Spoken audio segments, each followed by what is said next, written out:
Usa ka pagtuo, usa ka tingog, usa ka katawhan.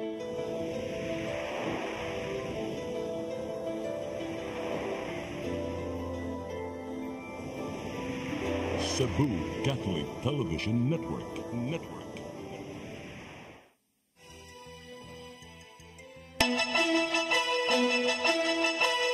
Uluhan sa mga balita sa Sayri 47. Mga kawani sa COMELEC gibansay na aron maandam sa umaabot eleksyon sa Mayo.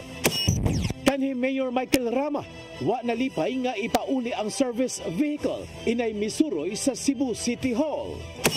Tulo ka mga tawo na dakpan, laing 127 na isyuhan og citation ticket sa Uplan Bulabog sa kapulisan sa Barrios ug sa kasikbit nga mga barangay. Kapulisan sa Dakbayan sa Lapu-Lapu, ni klaro way nahitabong kidnapping sa Dakbayan. 5 ka mga lalaki nga nalambigit sa lamok-lamok sa Emnanan sa Mango sa barangay Kamputhaw, kaganihang kadlaw na sikop. Sugbo, Kabisayan ug Mindanao, Pilipinas ug katawhan kutos maabot sa tong Sibya sa tibuok kalibutan mayong hapon. Live kita karon sa CCTN Channel 47 ug kini ang tulumanon sa nag-unang kasayuran nga angay natong masayran. Sa nga ni Attorney Danica Caballes, ako si Dennis Tabar ug kini ang Sayri 47.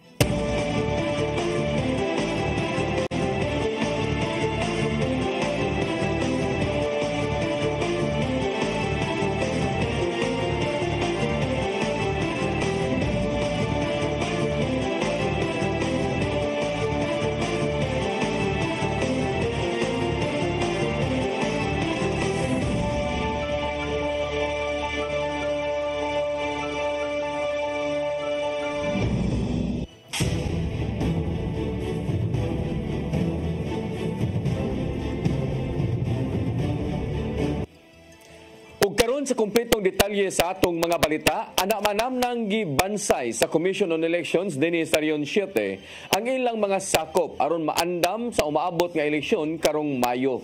Gawa sa pamaagi sa pagbutar gamit ang bag-ong automated counting machines, gipahinumduman usab sila sa mga responsibilidad atol sa mahinungdanon nga adlaw.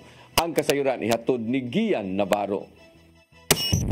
Gianam-anam na sa Commission on Elections sa pagbansay-bansay ang ilang mga sakop aron pangandaman ang adlaw sa eleksyon karong Mayo. Sukad sa milabahing semana, nagpahigayon ng COMELEC og trainers training aron mapangandaman ang mga local election officers ug supervisors.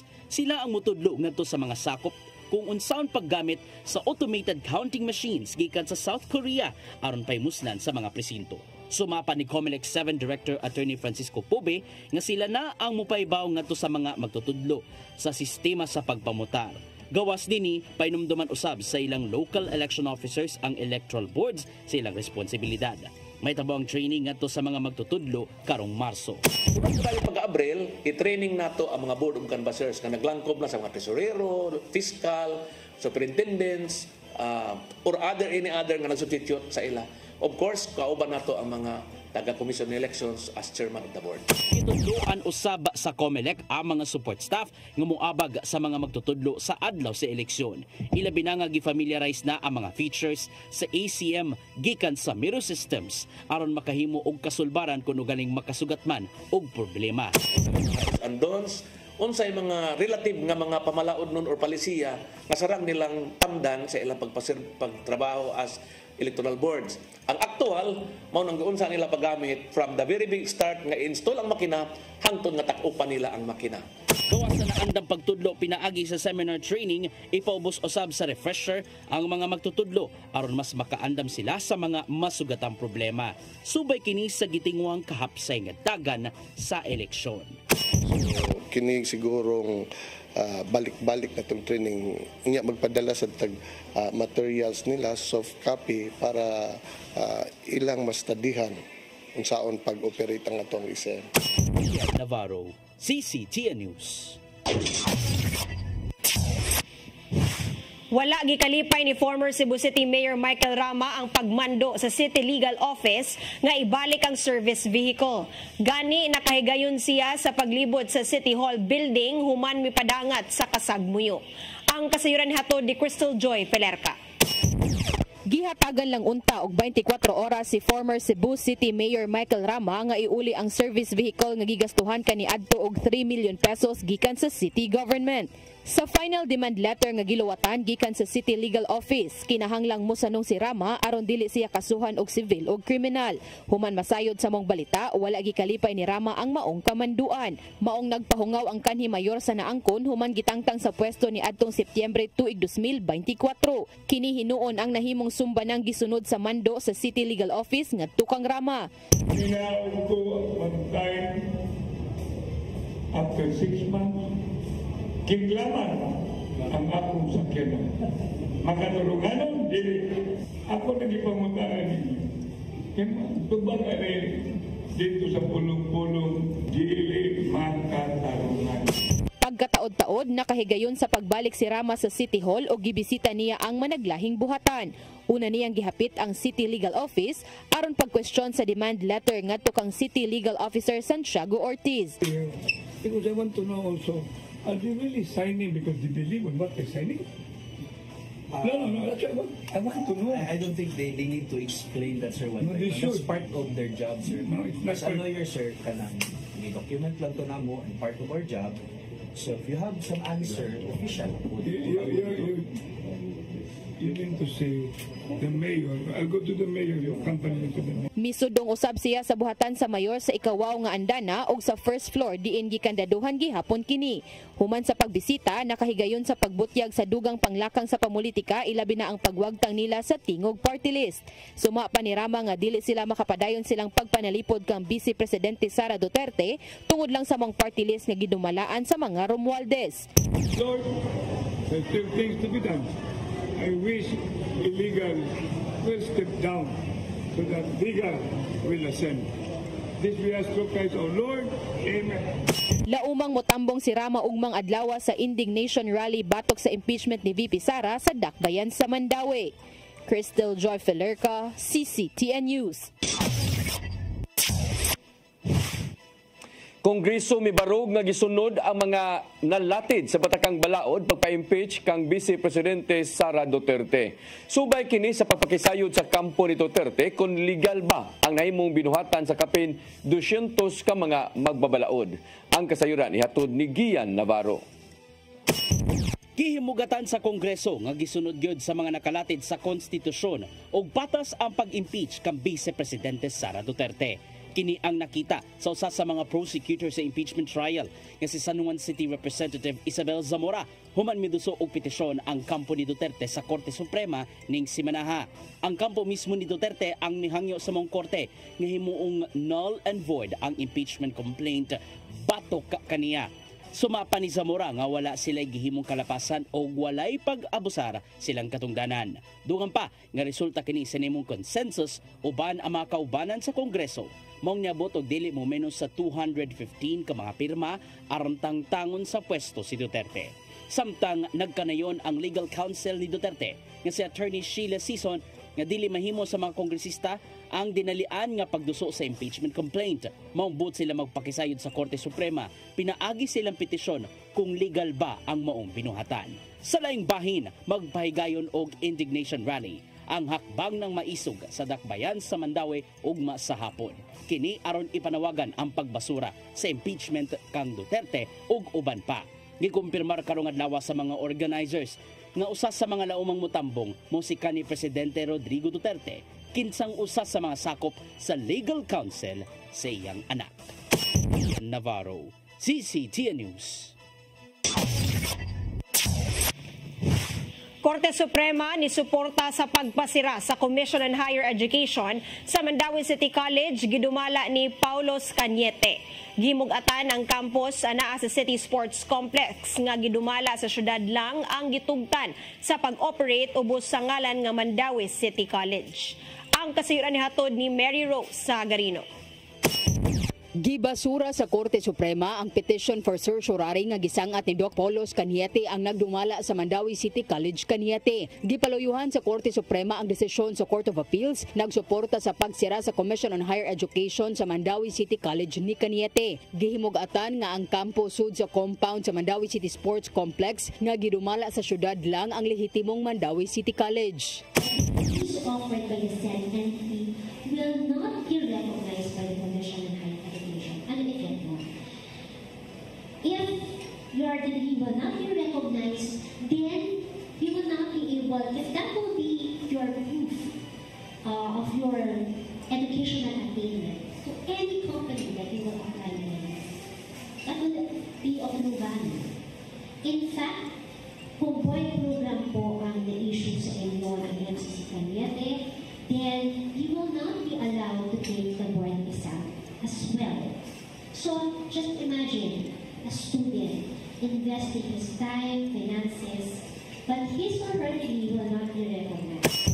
Nagsugod ang panagbangi human si Caniete kanhi administrator sa maong tunghaan gimanduan sa MCC Board of Trustees nga mokanaog sa katungdanan niadtong Hunyo tuig 2007. Nakahukom si Caniete nga mo-operate sa iyang kaugalingong tunghaan nga ginganlan usab og Mandawi City College. Ang CHED niluwat sa closure batok sa MCC ni Caniete niadtong Desyembre tuig 2010 tungod nakita nga wala motuman sa regulasyon. Niadtong tuig 2011 ni pagawas kini og notice sa publiko nga nitambag sa mga tinunan sa pagbalhin ngadto sa mga lehitimong institusyon. Apan nasuta nga nagpadayon og operate ang MCC ni Caniete pinaagi sa modular og online classes. Gani nakadawat og pipila ka notice ang syudad gikan sa mga establishmento pag-verify kung sa lehitimong Mandawi City College ba nakagraduate ang mga tinunan. Gipahimangnuan ang publiko nga ang Mandawi City College sa syudad nahimutang sa sports complex maulang ang gitugtan sa pag-operate.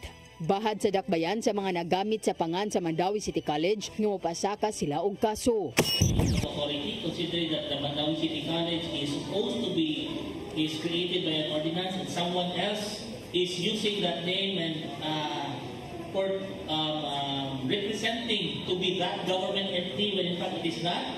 So that's a possible case, usurpation of authority, and possibly estafa, considering that they're representing to be a valid college and receiving tuition fees. So those things are being considered by the City Legal Office. Ang kagamahanan sa syudad ni saad nga tabangan ang mga tinunan nga mabalhin sa lehitimong MCC. Mary Rose Sagarino, CCTN News. May pasalig ang Department of Education dinhi sa Region 7 nga way ghost student nga nipahimo sa senior high school nga butcher program. Sumapa ni Regional Director Salustiano Jimenez nga gipasubay niya ang mga sakop nga mga nagpahimo sa mao nga butcher program aron masubay ang pagkalihitimo. Gihulagway niya nga isolated nga kaso lang ang giingong questionabling pagdawat sa hinabang sud sa duha ka mga tunghaan. Tulo ka tuig na ang nakalabay na suta sa ilang investigasyon kaniadto nga nasipyat lang ang registrar sa pag-update sa mao nga listahan. Samtang padayon hinuon ni Deputy Secretary Sani Angara ang mao nga voucher program bisan pa man sa mao nga issue.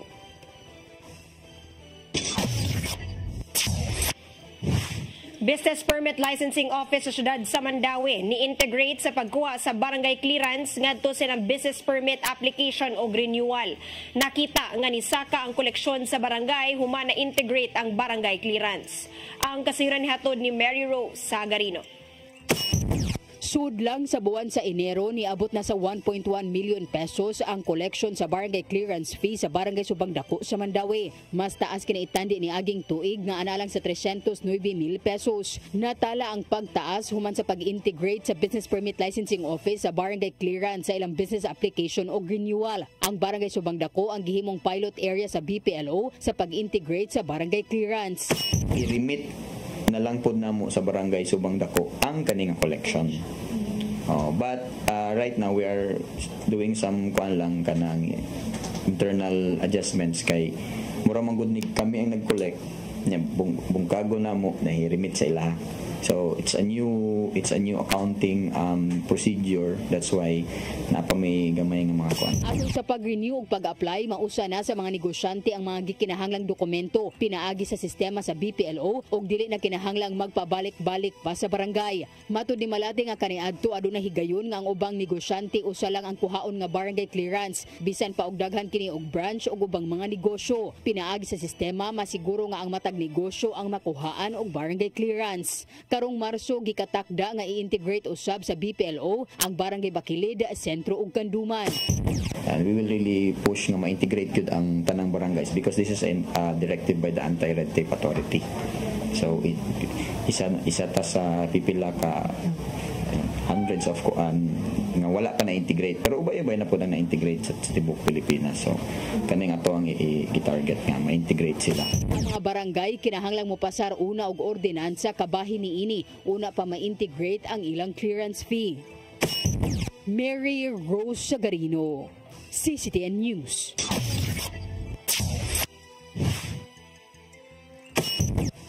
Mosunod, tulo ka mga tao na dakpan, laing 127 na isyuhan og citation ticket sa Uplan Bulabog sa kapulisan sa Barrios og kasikbit nga mga barangay. Kana og daghan pa mga balita sa pagbalik sa Sayri 47.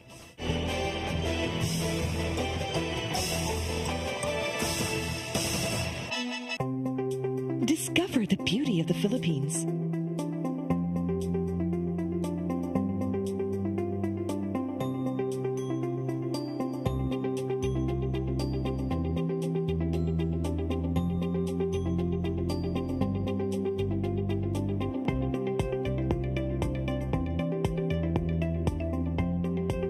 With Philippine Airlines, the country's flag carrier.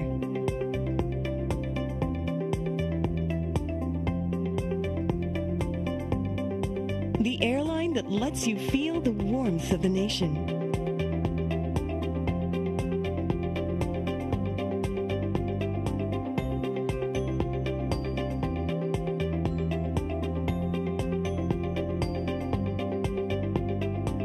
Mabuhay!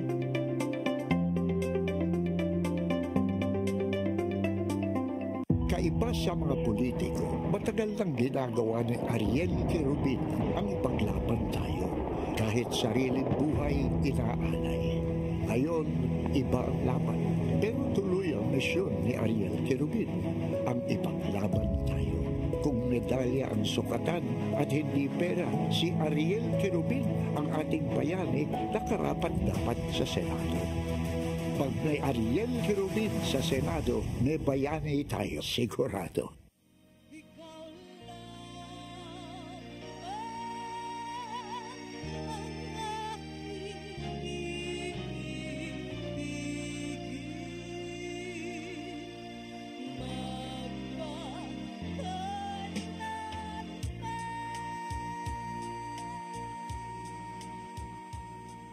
Ami Filomeno, tubong ni Lanilla, Cebu, graduado sa kursong dentistry.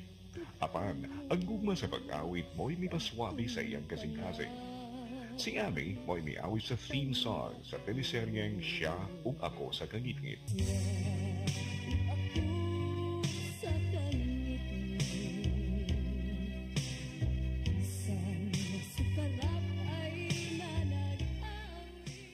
Miyembro sa usa ka banda nga mitukar gawas sa nasod. Napiling Best Regional Song Recording Artist sa 13th Annual Awit Awards sa Manila. Winner sa Sandugo ug Cebu Pop Music Festival. Sa pagkakaroon, si Ami regular talent sa InTV CCTN Channel 47 ug padayong nagdala sa kan sa mga Subuanon sa iyang pagkaot ug dugang pang kalampusan. Ami Filomeno, karbo sa Subo. Subuano ni.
hubakon, sugod siya kay iya lang hokhokon, og iya lang oto-otoon.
Para internet sa kong anak, ma.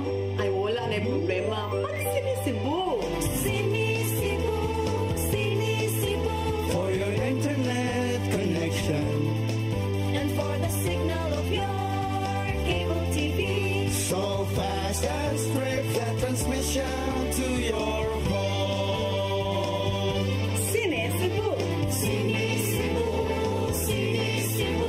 Offers you to have fiber optics. For your viewing experience, perfect and clear, so fine. So great and affordable for you to enjoy. Sinisibu.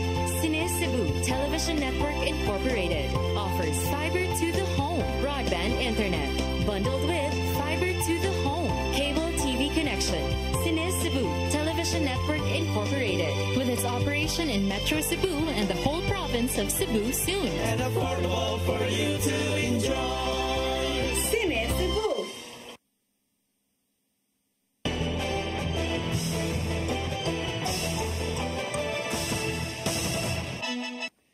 Balik sa atong mga balita, kapulisan sa Dakbayan sa Sugbo milusad og uplan bulabog sa Barrio Luz o kasikpit nga barangay gabi hangtod kaganinang kadlawon. Miresulta kini sa pagkasikop sa tulo ka mga tao nga nakuhaan og armas og drugas, lakip na ang 127 ka mga tao nga gisyuhan og citation ticket. Ang kasayuran ihatod ni Arnold Bustamante. Milusad na sabog uplan bulabog ang Cebu City Police Office. Milusad na sabog uplan bulabog ang Cebu City Police Office sa Barangay Luz o kasikbit ka barangay sa pagpangulo ni Police Colonel Enrico Figueroa. Tumong og tuyo nini aron ipatuman ang tanang ordinansa sa Dakbayan ug mapugngan ang mahitabong krimen sa mga lugar panahon sa kagabion.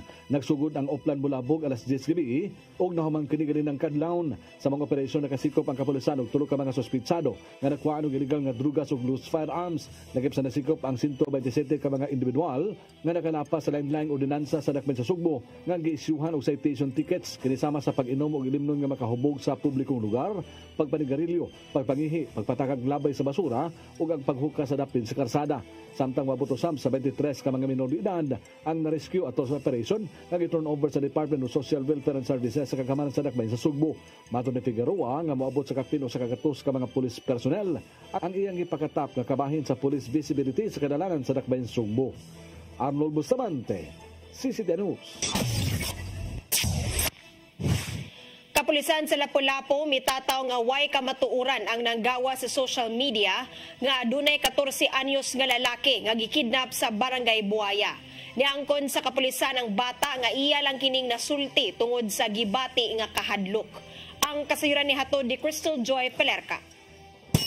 Gitataw sa Lapu-Lapu City Police Office nga way kamatuoran ang nikatap sa social media nga adunay usa ka 14 anyos nga lalaki ang gikidnap ni adtong Pebrero 20 sa kadlawon sa Saak 1 Barangay Buaya, Dakbayan sa Lapu-Lapu. Kini tungod kay matod ni Police Lieutenant Colonel Christian Torres, ang spokesperson sa LCPO, nga nitug-an sa mga otoridad ang maong batan-on nga wa siya gikidnap. Sa investigasyon sa kapulisan, ang maong batan-on nga nagtungha sa grade 8, wala dayon miuli silang panimay paghuman siyang klase ni adtong Pebrero 19. Mahuman unta ang iyang klase pasado alas 8 sa gabi. Apan imbis nga mo pauli, didto kini ni diretso sa baybayon at tubangan sa merkado sa Saak 1. Sa iyang gitugan ngadto sa kapulisan, nasagmuyo ang maong tinun-an tungod kay wa siya mahimong honor student. Maong nagpalit kini og blade sa wa pa molahos sa baybayon tungod kay naghuna-una kini og daotan sa iyang kaugalingon. Apan sa wa pa kini niya mabuhat, adunay nangabot nga tulo ka mga lalaki. Ay tulo ka batan-on nga gatap-tapsan nga niduol sa iya nga gilap niya ang cellphone. After nalab niya ang cellphone, ay mga commotion na itabo, anto naubo yang sa nina. Then after ato, kuan na gyud sila itong mga tulo ka batanon, then nakuha gyud niya balik ko niya ang cellphone. Pasado alauna na sa kadlawon ug may nalang kay nakadagan ang 14 anyos paingon sa highway, apan gigukod gihapon siya sa tulo ka mga lalaki ug gihadlok nga dili mo sumbong sa mga tao ug gihulga siya nga kung iya kining buhaton patyo nila ang iyang pamilya. Hinungdan nga wa na siya mosumbong sa tinuod nga nahitabo kaniya.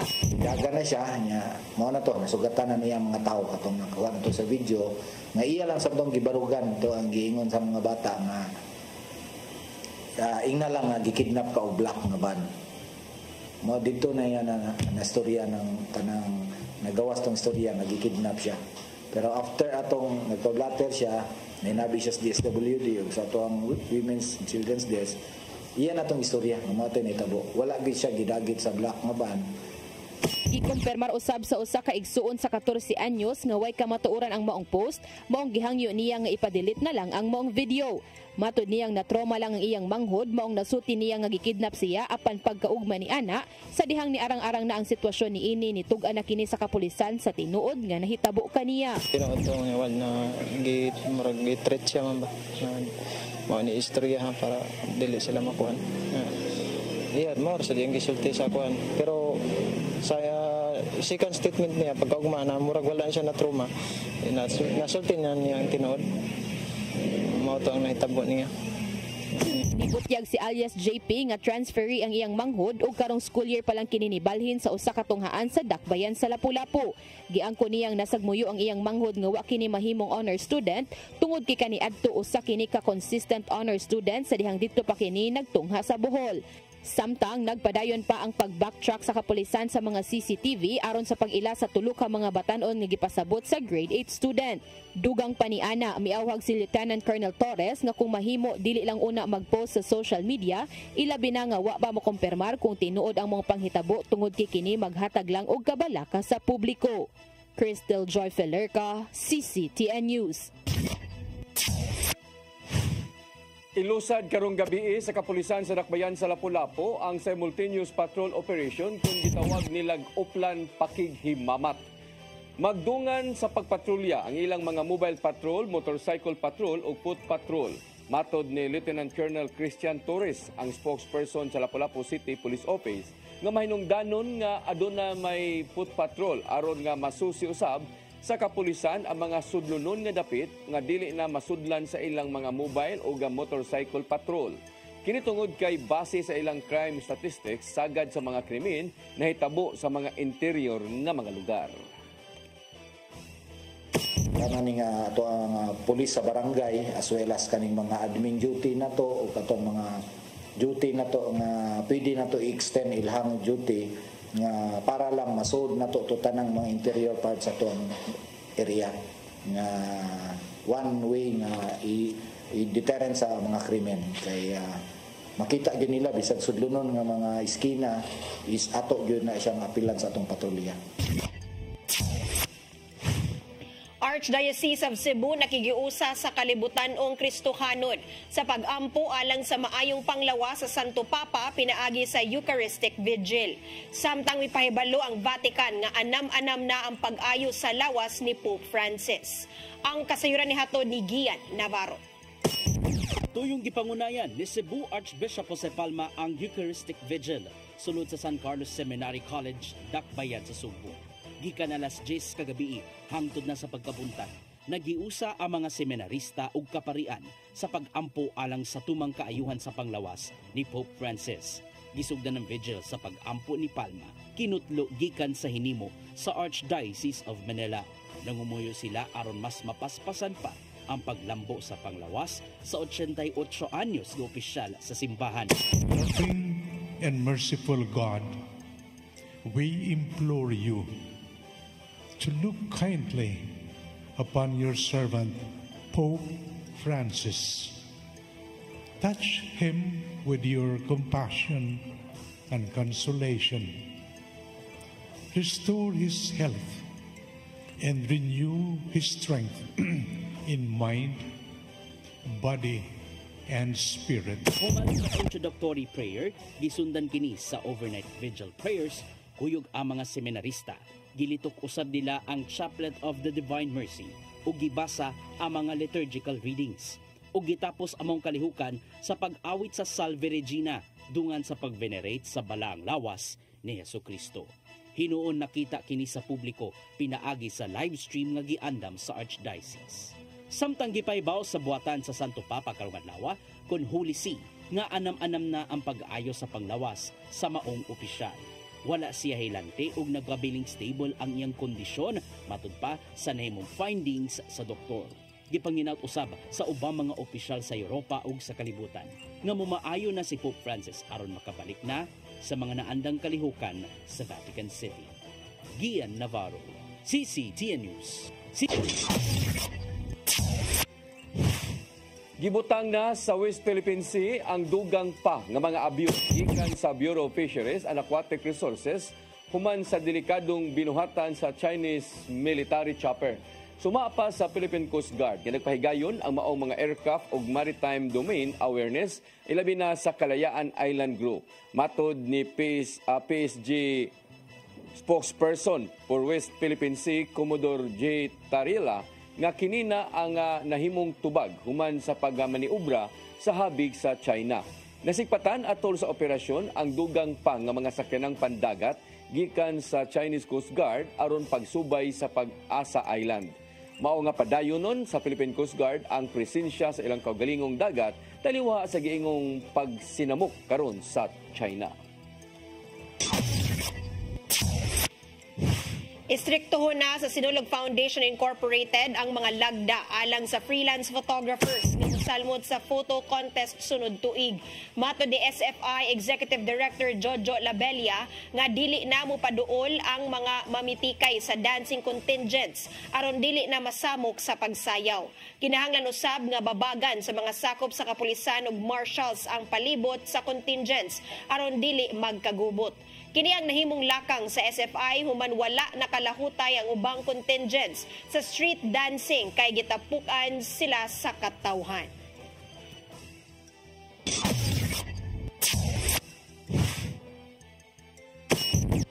Mosunod, 5 ka mga lalaki nga nalambigit sa lamok-lamok sa imnanan sa Mango sa barangay Kamputaw Kaganang Kadlawon gisikop. Kanaog daghan pa mga balita sa pagbalik sa Sayri 47.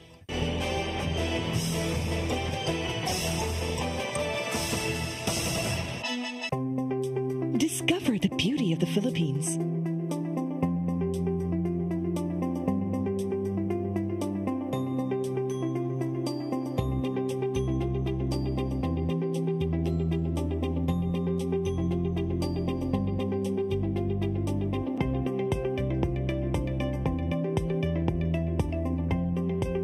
With Philippine Airlines, the country's flag carrier.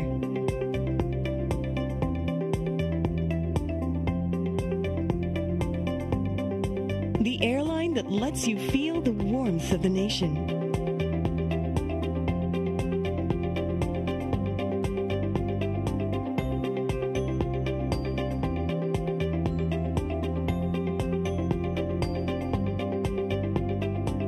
Mabuhay.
Balik sa ato mga balita, top 10 most wanted person regional level sa kaso nga illegal nga drugas nadakpan sa bypass sa kapulisan nga way gitugot nga piyansa sa korte. Dinakpan giingong notado na nga drug pusher sa dakbayan sa Lapu-Lapu. Ang kasayuran ihatod ni Cristel Joy Filerca. Nasikop sa kapulisan sa dakbayan sa Lapu-Lapu ang top 10 most wanted person regional level human maserve kaniya ang iyang warrant of arrest alauna kaganihang kadlawon sa Barangay Basak, Lapu-Lapu City.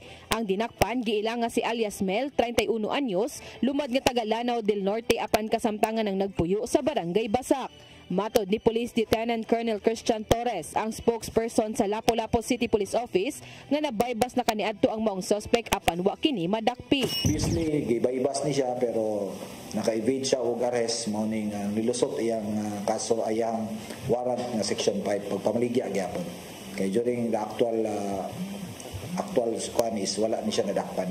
Si alias Mel nagatubang karon og kasong kalapasan sa Section 5 sa Republic Act 9165 kun ang pagpamaligya og illegal nga drogas ug walay piyansa nga gitugot ang korte. Niadto pang Hunyo tuig 2023 nalutsan og warrant of arrest si alias Mel gikan sa Regional Trial Court Branch 73 sa Lapu-Lapu City. Sigun pa ni Lieutenant Colonel Torres, posible kining nagtago-tago og niuli sa ilaha tungod kay taod-taod na ang iyang warrant of arrest. Apan matod sa dinakpan nga wa siya magtago-tago tungod kay wa siya makahibaw nga aduna siya warrant of arrest. Apan giangkon hinuon niya nga sa nang labay nga mga tuig na apil siya sa mga dakop sa illegal nga drogas ug nakaikyas. Pero nato yung operation sa una nga naka-escapo ka. Yes, ma'am. Cristel Joy Filerca, CCTN News.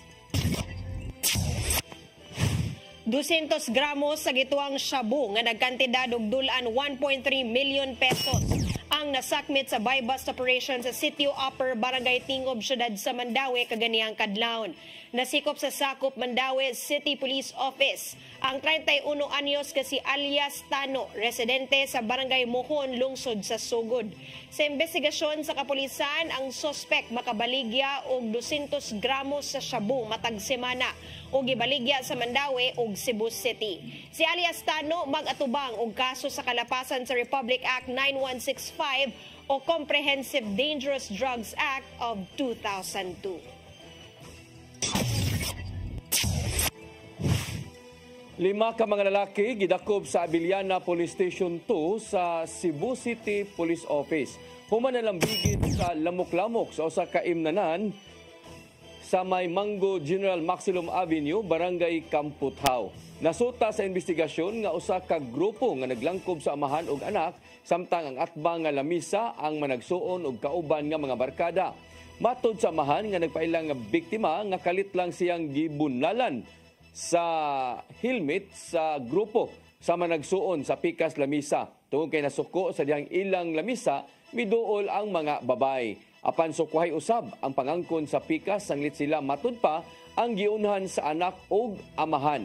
Tungod niini sila nga 5 ang gipambalhog sa Abiliana Police Station ug magatubang kinig kasong kalapasan sa ordinansa sa syudad.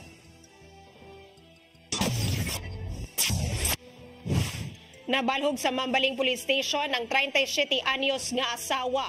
Human masakpan siyang bana nga misulod sa usa ka motel uban sa kabit dinha sa Barangay Mambaling ning Dakbayan sa Sugbo. Sa investigasyon sa Mambaling Police Station, nasundan sa bana nga si alias Dani, 35 anyos, taga-Lawaan 1, Dakbayan sa Talisay, ang iyang asawa nga si alias Erlinda, 37 anyos, nga miangkas og motor sa usa ka lalaki mga alas 4 sa hapon. Nakuratan na lang ni Dani nga sa motel ni sulod ang iyang asawa uban siyang kabit nga nailhan nga si alias Albert, 39 anyos, nga taga Tubigon, Bohol ug nagpuyo sa Tungkop, Minglanilla. Nangayog panabang ang bana sa kapulisan ug naabtan ang duha sulod sa lawak ug gisikop. Wala na mo pasaka og kaso ang bana, human mihangyo ang iyang duha ka anak tungod kay sila matud pa maoy mapektuhan. Mo kadto naglangkob sa atong mga balita sa Sayri 47. Ako si Dennis Tabar. Ako si Danica Cabales. Hangtod Lunes pohon sa inyong paboritong tulumanon. Sayri 47.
my word and heal your disease.